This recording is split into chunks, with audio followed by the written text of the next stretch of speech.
the Oregon wine community. Mm-hmm. I always try to bring out a story or two, Mm-hmm. of something that stood out to you that somebody else in the wine community kind of like did for you or that you've done for them. Do you have any stories just off the top of your head? Well, I mean, the Oregon wine community is pretty tight knit. I mean, Right. it's like family, you know. Of I mean, course. it's as close to family without being family, I think, for an industry that you're going to find. And we all, I mean, obviously it's grown a lot, you know, but 20 years ago, we pretty much knew everyone. And today, we still know most everyone. And we still, at least pre-COVID and now post-COVID, we still get together on a fairly regular basis, you know. Right. And hopefully that's going to come back the way that it was in the past now that we're getting over the virus. So there are, you know, many, many examples. I mean, part of what we do as a community is we give back to our community.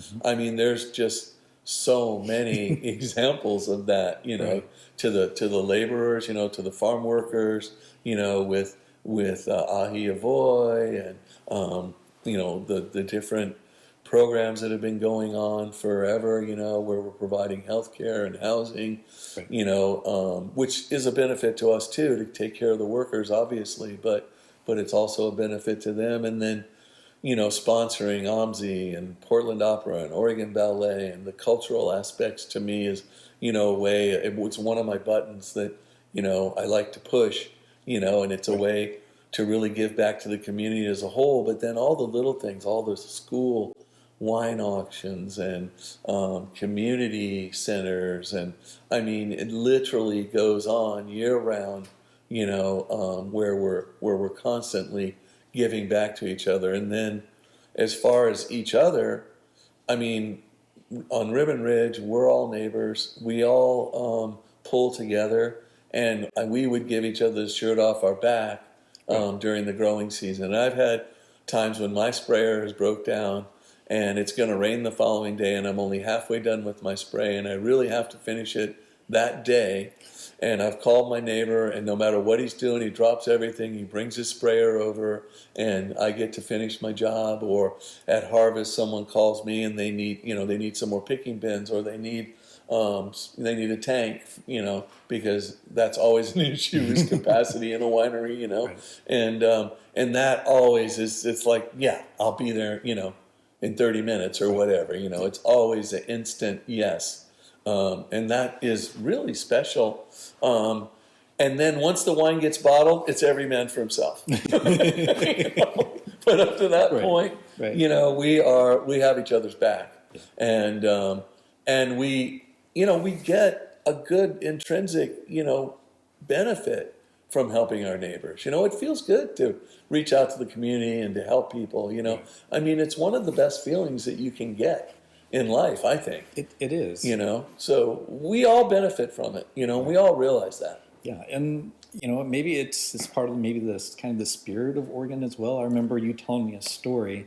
I think it was Harvest 2020, Mm-hmm. and like your axle went out on your truck or Oh. something, right? And then a stranger was driving up Ribbon Ridge, had a big old flatbed, Yeah. and he was like, "Hey, and he just helped you out, and you put on, Yeah, yeah.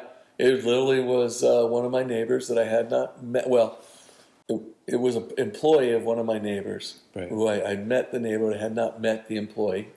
And my truck, my 1993 Dodge Farm pickup truck that I used to haul my grapes with my little trailer, the mile and a half up the road to get to the winery from the vineyard, had a leak, and that leak caused it was transmission fluid, and it all leaked out as I was pulling out with a full load, and I still had several loads that I needed to come back and run up, and it just died. So I jumped in my other vehicle and drove up to the winery and let everyone know, hey, I got to find a trailer, so everybody take a break. I'll be back in a little while. And as I came out of the winery, I noticed this Ford 350 hauling this giant trailer, and it was empty. Right. And it looked like they had just unloaded it. Oh my goodness. And it was right there, and I drove up, I introduced myself to the guy, and I said, hey, I'm really in a bind. Is there any way I could get you to help me? Because I really didn't know what I was going to do.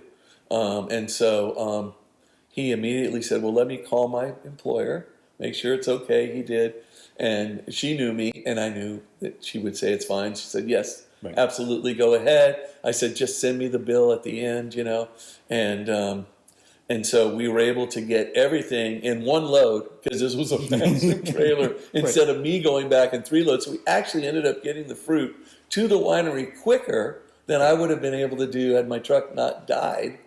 And she never sent me a bill. Right, and I believe like you know? gave the Yeah. employee like a big old bottle, like a Magnum. or Yeah, something. Gave him a Magnum to enjoy, that evening, and told him come out anytime. And but it was, it's just one of those many, many stories that, and when things happen, somebody has your back. Yeah, and it's amazing. It really is. It really is. Yeah, I mean, and we don't just talk the talk, No. We walk the walk. And I mean, think about it. They were in the middle of their own harvest. Right. You can't get a more stressful time, No. for a winemaker than a harvest. No, you can't. Or a busier time. Right. And they, and they had I'm sure, a very long day, because this was at the end of the day. It was twilight. Right. And he came down, and I loaded it up, and he waited over all the time to load everything up and to haul it up and to unload it. Right. So It it takes time. was a couple hours at least. Right. Yeah. Wow. Yeah.